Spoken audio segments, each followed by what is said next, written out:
Les pervers narcissiques peuvent-ils aimer les animaux? On nous a toujours dit qu'une bonne personne, ça se voit à la façon dont elle traite les animaux. Tu l'as sûrement déjà entendu. Regarde comme il aime son chien. Ça prouve qu'il a un bon cœur. Une personne qui aime les animaux est forcément quelqu'un de bien. Cette idée est profondément ancrée dans notre culture.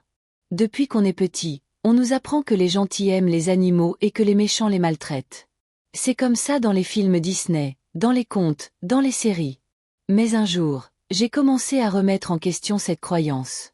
Déjà, Hitler adorait son chien Blondie. Il l'aimait tellement qu'il l'a gardé avec lui jusqu'à la fin. Et pourtant, c'était Hitler.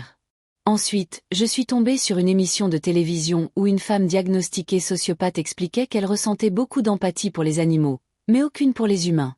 Je me suis donc informée sur le sujet et j'ai compris quelque chose. On peut être un violeur, un tueur en série, un pervers narcissique, n'avoir aucune empathie pour les humains mais en avoir pour les animaux. Et pire, cette croyance peut être dangereuse, parce qu'elle fausse notre jugement. Aujourd'hui, on va voir pourquoi cette idée est une illusion et comment elle peut nous induire en erreur. L'origine de cette croyance.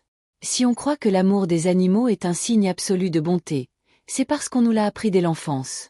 Dans les films et les dessins animés, les méchants sont souvent ceux qui maltraitent les animaux. Dans notre esprit, on associe donc l'amour des animaux à la gentillesse. Et cette idée est renforcée par notre quotidien. Si quelqu'un s'occupe bien de son chien, on se dit instinctivement que c'est quelqu'un de bien. Mais en réalité, cette façon de penser est simpliste et peut nous induire en erreur. Des figures qui contredisent cette idée. On pourrait croire que les pires monstres de l'histoire détestaient les animaux. Mais en fait, beaucoup d'entre eux les adoraient. Hitler et son chien Blondie.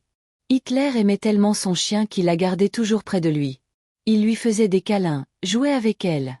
Pourtant, ça ne l'a pas empêché de commettre des horreurs. Des tueurs en série et leurs animaux.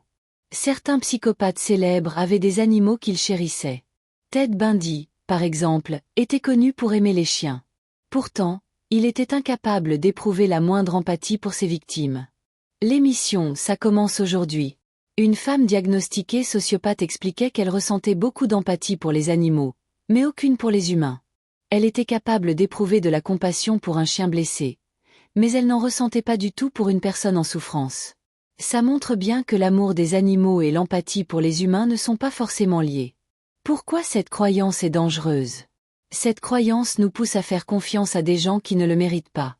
Prenons un exemple. Une femme rencontre un homme. Il est adorable avec son chien. Il parle avec tendresse de son chat.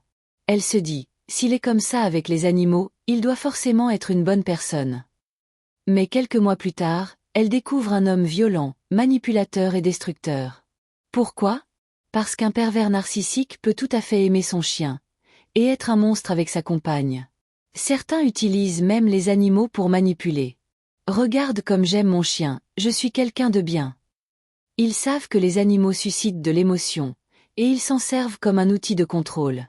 Alors, la prochaine fois que tu entendras quelqu'un dire « il aime les animaux », donc il est forcément quelqu'un de bien.